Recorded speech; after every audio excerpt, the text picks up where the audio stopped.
सुयश, jasmine, तारा और Mayank college में एक दूसरे के दोस्त बने थे। उनके कॉलेज का फाइनल ईयर चल रहा था।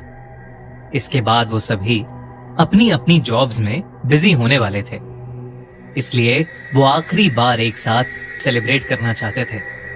उन चारों ने डिसाइड किया कि वो एक क्लब में जाएंगे और एक यादगार पार्टी करेंगे, लेकिन उन्हें नहीं पता था कि वो पार्टी उन्हें एक ऐसी भयानक याद दे जाएगी जो वो भुलाए नहीं भूल पाएंगे।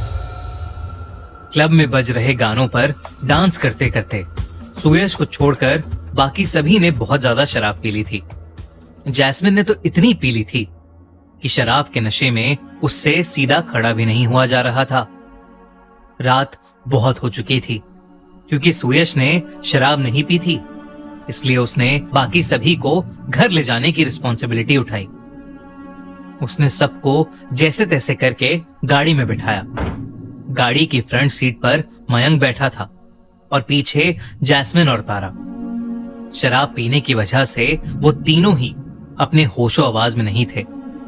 तभी अचानक गाड़ी चलाते हुए सुयश की नजर पीछे की सीट पर गई और वो अचानक सुन्न पड़ गया। उसने देखा कि जैस्मिन और तारा के बीचों बीच एक लड़की बैठी हुई थी। सुयश की नजरें उस लड़की से मिली तो उस लड़की की आंखों से अचानक खून के आंसू निकलने लगे। ये देखते ही सुयश घबरा उठा और गाड़ी का स्टीयरिंग एक तरफ घूम गया। सुयश ने जैसे तैसे करके गाड़ी संभाली और एक जगह आकर गाड़ी रोक दी। उस लड़की को देखकर सुयश की रूह कांप गई थी। जब सुयश ने वापस पीछे मुड़कर देखा तो वो लड़की गाड़ी में नहीं थी।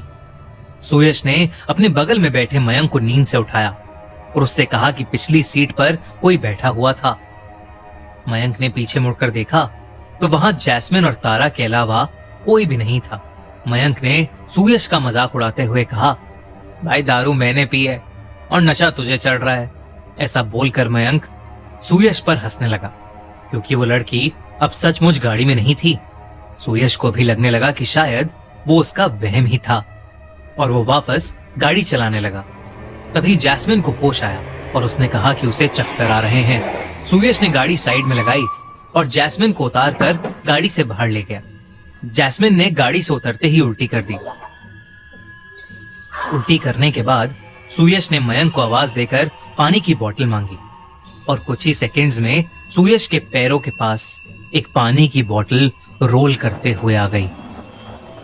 सुयश ने उस बोतल को उठाया और मुड़कर देखा तो मयंक और तारा गाड़ी में ही सो रहे थे। सुयश सोचने लगा कि मयंक और तारा गाड़ी में सो रहे हैं तो आखिर वो बोतल किसने उसकी ओर फेंकी थी। पर जैस्मिन की हालत ठीक नहीं लग रही थी तो सुयश ने फटाफट से वो बोतल जैस्मिन को दे दी। सुयश को अब कुछ तो अजीब लग रहा था। बस वो जल्दी से जल्दी घर पहुंचना चाहता था। जैस्मिन को गाड़ी में बिठाकर सुयश फिर से गाड़ी चलाने लगा, लेकिन कुछ दूर चलते ही अचानक से सुयश ने गाड़ी के ब्रेक मारे।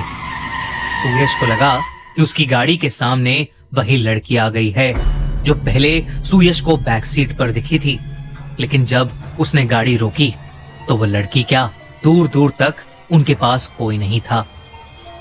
सुयश को कुछ समझ नहीं आ रहा था कि उसके साथ क्या हो रहा है।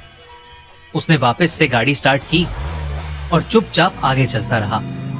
कुछ ही देर में वो लड़की एक बार फिर से अचानक ही सुयश की गाड़ी के सामने आ गई, लेकिन इस बार सुयश ने गाड़ी नहीं रोकी और तेजी से उस लड़की की तरफ गाड़ी चलाने लगा। देखते ही देखते सुयश की गाड़ी उस लड़की के आर पार हो गई। अब सुयश को यकीन हो गया था कि वो लड़की कोई आत्मा है जो उसे बार बार दिख रही है। सुयश ने गाड़ी की स्पीड और तेज कर दी, क्योंकि वो अब बस घर पहुंचना चाहता था।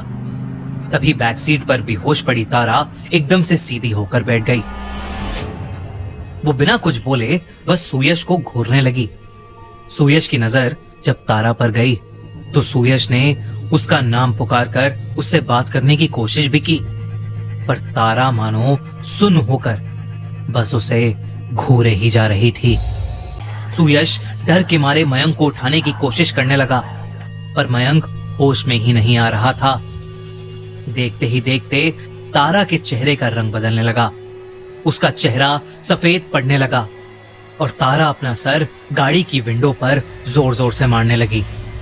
तारा बिल्कुल पागल हो चुकी थी और सुयश को कुछ भी समझ नहीं आ रहा था। सुयश के अलावा और कोई भी होश में नहीं था। सुयश ने पुलिस को फोन मिलाया और इससे पहले कि वो पुलिस से बात कर पाता, पीछे से उसकी गर्दन पर 2 हाथ आए और उसका गला दबाने लगे। सुयश का कंट्रोल गाड़ी से हट गया और गाड़ी सीधा जाकर एक पेड़ से टकरा गई। सुयश को जब होश आया तो वो एक हॉस्पिटल में था। उसी रूम के बेड पर मयंक भी लेटा हुआ था।